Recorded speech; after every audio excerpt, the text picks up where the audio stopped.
Just 8 ingredients and no guessing games. When you call your show Whirled Peas Kitchen and have ingredients like these, it's pretty clear you're making a split pea soup. Whirled Peas Soup, that's what's cooking today on Whirled Peas Kitchen. It's springtime in your nation's capital, and we're making split pea soup. Yeah, it's a bit of a holdover from winter, but spring has a lot of chilly, rainy days when split pea soup is just what you want. We're making pea soup, but the first thing we're going to do is make a pot of tea.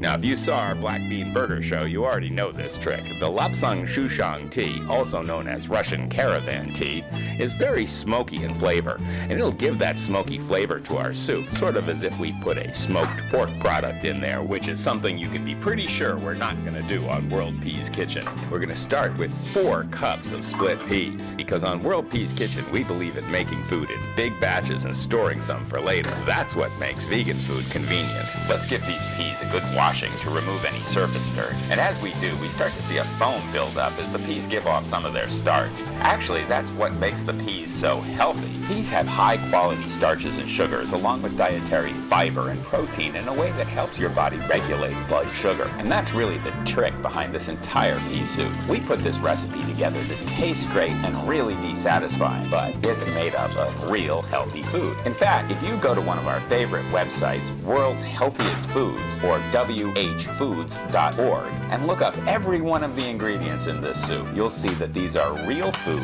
health food superstars. The turmeric that I'm chopping here is loaded with anti-inflammatories, as is the garlic and the ginger and the peas themselves. This soup is loaded with natural food fibers, cancer-fighting antioxidants and phytonutrients, immune boosters and anti-inflammatories. World's Healthiest Foods.org, along with another of our favorite sites, nutritionfacts.org, look at the medical research and the nutritional science, the peer-reviewed journals, the real double-blind studies and large population studies to understand which foods are associated with health and which foods are not. So let's take a few seconds to stir the boiling peas before they boil over and reduce the heat, and then we'll return to the food processor. We've actually more than doubled the amount of garlic, ginger, and turmeric in the food processor because, well, if you're going to chop garlic, ginger, and turmeric and put it in the food processor, it's nice to have a little extra that you can put in a jar and keep in the refrigerator so that you can braise vegetables or make a great salad dressing or start about half the recipes we ever use in Whirled Peas Kitchen. Let's give the peas another quick stir, and then let's rough chop the onions, carrots, and apricots. All of those go into the food processor with the ginger, garlic, and turmeric. You can add as much smoky tea as necessary so that the food processor works well. You don't want to run the food processor too long here. We're not trying to liquefy the carrots and onions. You want nice little pieces of carrots and onions to be visible in the soup. The big plant here is we're making this soup in 2 pots. For reasons that'll become obvious, we'll call them the green pot and the orange pot. The green pot is where we'll cook the green peas until they're ready. The orange pot is where we'll cook everything else that's going to flavor the soup. This is a fairly standard technique that this pea soup will share with a lot of its bean soup cousins, for example, lentil dal from India or minestrone from Italy. You cook the beans or peas in one pot, cook everything else in another pot, then combine them and cook them together. We'll put a little salt in the orange pan and also some black pepper and a few twists on this clove grinder here.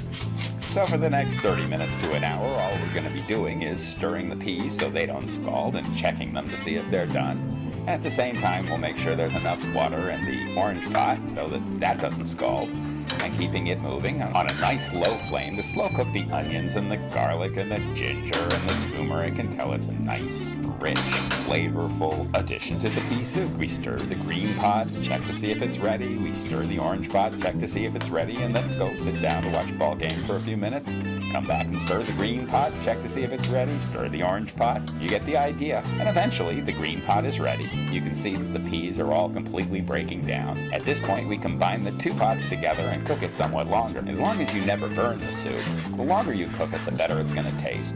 And any soup like this always tastes better on the day after you make it than the day you make it. So we'll taste the soup to see if it's ready, and at this point you can balance the flavors, see if it has enough salt, check to see if it's sweet enough, check to see if the flavors taste right. Yeah, this tastes about right.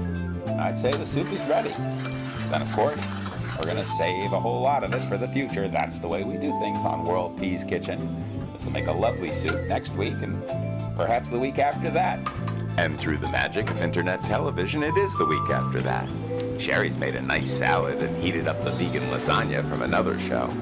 And the pea soup is just what's needed to complete the meal. Our habit of cooking food in big batches and storing some for later means this entire picnic just took a few minutes to reheat and prepare. That's all for today on Whirled Peas Kitchen. Bon appetit.